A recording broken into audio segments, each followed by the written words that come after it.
Guys, adakah kalian sudah mendengar berita ini? Di mana dikatakan nikel tidak cukup untuk menjadikan Indonesia salah sebuah negara yang hebat ataupun salah sebuah negara adidaya di dunia. Dan kalau kita tengok selepas daripada itu, di mana Jokowi langsung buat memproduksikan satu lagi kenderaan listrik sendiri daripada Indonesia sendiri, guys.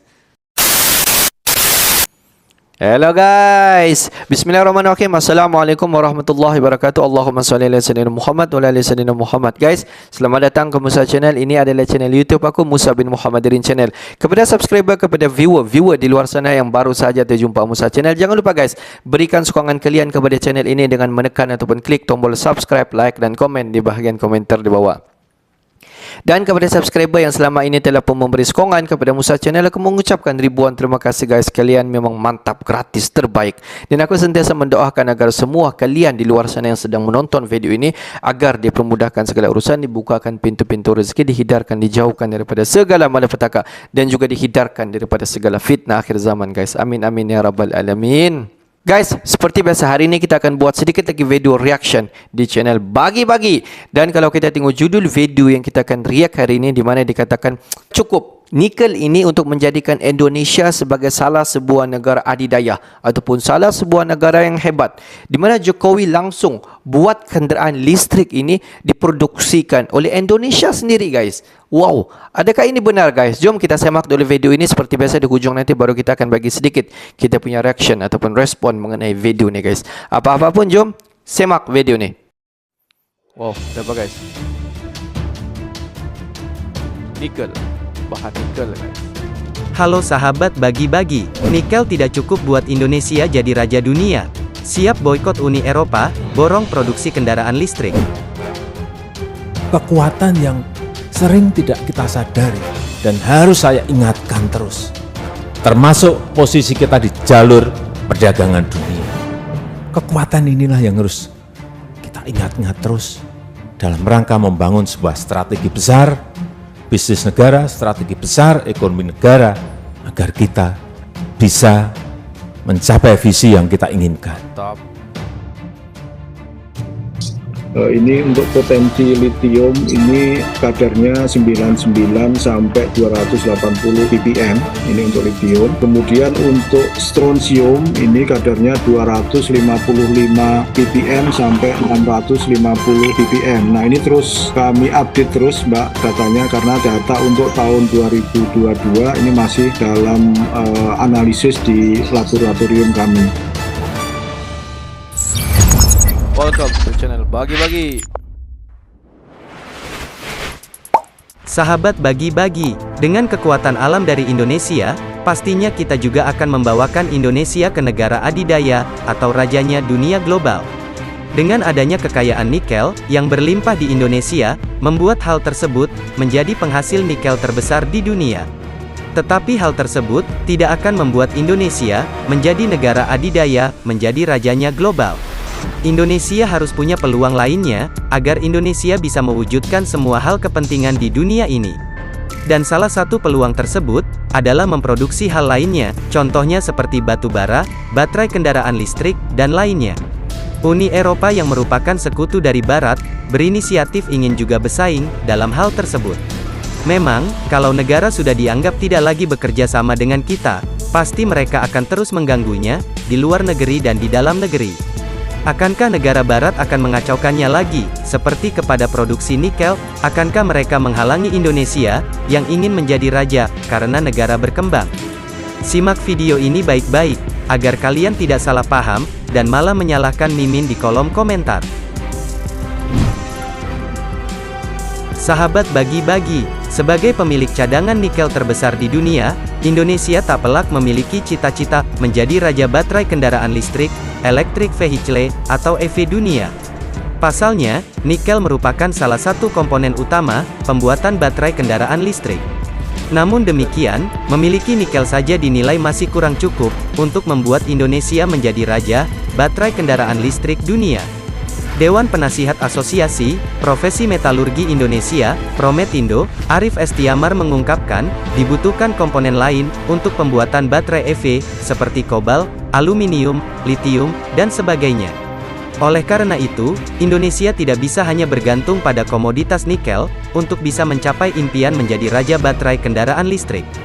Berdasarkan perhitungannya, menurutnya, nikel hanya berperan sebanyak 25% dalam pembuatan komponen baterai kendaraan listrik. Adapun komponen lain, yang paling dominan untuk membuat baterai EV adalah litium, yakni berperan sebesar 60%. Sahabat bagi-bagi, untuk itu, harta karun nikel yang dimiliki Indonesia, bukanlah segalanya untuk mencapai cita-cita sebagai raja. Terdapat 13 komponen lainnya, untuk menciptakan industri baterai kendaraan listrik yang berkelanjutan. Untuk itu, agar diciptakannya ekosistem baterai kendaraan listrik, yang terintegrasi bagi pemerintah dan pelaku industri. Hal tersebut diharapkan mempermudah tantangan yang dihadapi dalam mencapai impian sebagai raja baterai kendaraan listrik. Seperti diketahui, Badan Geologi Kementerian ESDM mencatat pada awal 2022 ini bahwa berdasarkan penyelidikan umum di lumpur Lapindo, Sidoarjo ditemukan adanya mineral kritis dengan kadar yang cukup tinggi yaitu litium dan strontium. Dijelaskan oleh Badan Geologi Kementerian ESDM, bahwa litium menjadi salah satu mineral langka, yang berguna untuk bahan baku pembuatan, baterai kendaraan listrik. Sementara strontium, untuk bahan baku industri elektronik. Sahabat bagi-bagi, oleh karena itu, Kepala Pusat Sumber Daya Mineral, Batu Bara dan Panas Bumi, Badan Geologi Kementerian ESDM, Haryanto menyampaikan, terkait adanya potensi harta karun super langka itu, Badan Geologi sudah melakukan penyelidikan pendahuluan pada tahun 2020 di daerah bagian selatan lumpur Lapindo, Sidoarjo, Jawa Timur. Nah, saat ini temuan litium dan strontium yang ada di lumpur Lapindo itu sedang dilakukan pengujian ekstraksi oleh mitra di Kementerian ESDM, tepatnya di Balai Besar Pengujian Mineral dan Batu Bara atau Tekmira. Tak hanya itu, ada juga kerjasama dalam hal pengujian dan eksplorasi serta ekstraksi atas litium dan strontium tersebut. Seperti yang diketahui, bahwa saat ini, Indonesia sedang gencar mengembangkan baterai kendaraan listrik. Di Indonesia sendiri, bahan baku pengembangan baterai listrik tersebut bisa dilakukan dengan menggunakan nikel dan juga mineral logam tanah jarang atau LTJ. Sahabat bagi-bagi, tak luput dari kedendaman kepada Indonesia, Uni Eropa yang dikiranya menjadi negara utama dalam dunia, sekarang juga membutuhkan mobil listrik. Dengan meniru gaya elit dari Indonesia, mereka sekarang juga mulai menggali harta karun di negerinya. Yang sekarang mencari ke sana-sini, produksi litium bahan utama kendaraan listrik. Rantai pasokan litium sendiri, kini masih dikuasai oleh negara China, dengan menguasai lebih dari 40% produksi litium dunia, dan hampir 60% kapasitas penyulingan litium global, termasuk di Eropa. Maka, tidak heran, jika China menjadi musuh Uni Eropa juga, dalam menjalankan beberapa nilai produksi di negara mereka. Masih bisa bersyukur negeri Indonesia ini, karena dengan adanya acuan menyetop semua ekspor, mereka yang menganggap Indonesia adalah pesuruhnya, sekarang malah menjadi seorang pemproduksi semua bahan, yang tidak ada di negara Eropa, ataupun, China tak bisa mengontrolnya. Sahabat bagi-bagi, jadi, manfaatkan nilai produksi kita, dalam menjalankan hilirisasi kita, jika kita terus saja diganggu oleh negara-negara barat tersebut, kita harus menjadi negara yang berdaulat, dan gunakan semua senjata pamungkas kita, dalam menjalankan Indonesia yang lebih maju, dengan kekayaan alamnya. Merdekalah Indonesia seutuhnya, merdeka! Merdeka!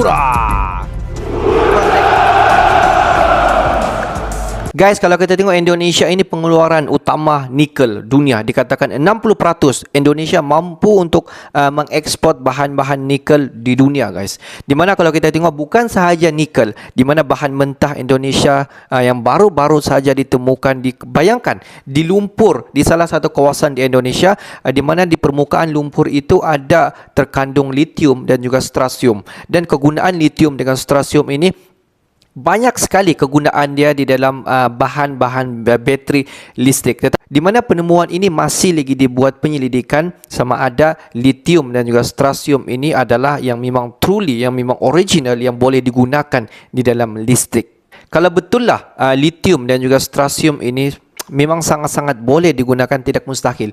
Indonesia sekali lagi menemukan satu bahan mentah yang tidak ada pada mana-mana negara di dunia. Kalau ada pun mungkin kalau kita tengok kualiti dia memang sangat-sangat jauh beza guys. That's why lah kalau kita tengok negara-negara di luar daripada Indonesia berebut untuk mendapatkan bahan mentah daripada Indonesia. Tapi hari ini bukan itu sebenarnya untuk kita sampaikan. Kalau kita tengok Indonesia untuk menjadi salah sebuah negara adidaya ataupun salah sebuah negara yang banyak negara-negara bergantung dengan Indonesia, tidak cukup nikel untuk dijadikan satu bahan ini untuk Indonesia melonjak ataupun melompat menjadi negara adidaya. Tidak cukup guys. Mana kalau kita tengok satu lagi kebijakan Presiden Indonesia iaitu Presiden Jokowi, di mana Bapa Jokowi mengambil manfaat daripada Indonesia. Ini kaya dengan bahan-bahan mentah, khususnya nikel dan juga bahan-bahan mentah untuk dijadikan listrik. Jadi di samping daripada itu, di mana Indonesia akan memproduksikan kenderaan listrik buatan daripada Indonesia sendiri. Kalau kita tengok kan Indonesia ini menghasilkan lithium dan juga nikel yang mampu untuk dijadikan bahan-bahan listrik untuk kegunaan bateri kenderaan. Dan di sebalik daripada itu, di mana Indonesia mengambil kebaikan ataupun mengambil manfaat daripada itu, di mana mereka menghasilkan kenderaan sendiri, kenderaan listrik kegunaan dunia dan sedang diproduksikan dan tidak lama lagi akan diproduksikan keluar daripada Indonesia. Ini merupakan salah satu penambah nilai daripada bahan-bahan nikel, khususnya lithium dan juga yang diolah menjadi bahan-bahan listrik dan dijadikan produk siap iaitu kenderaan.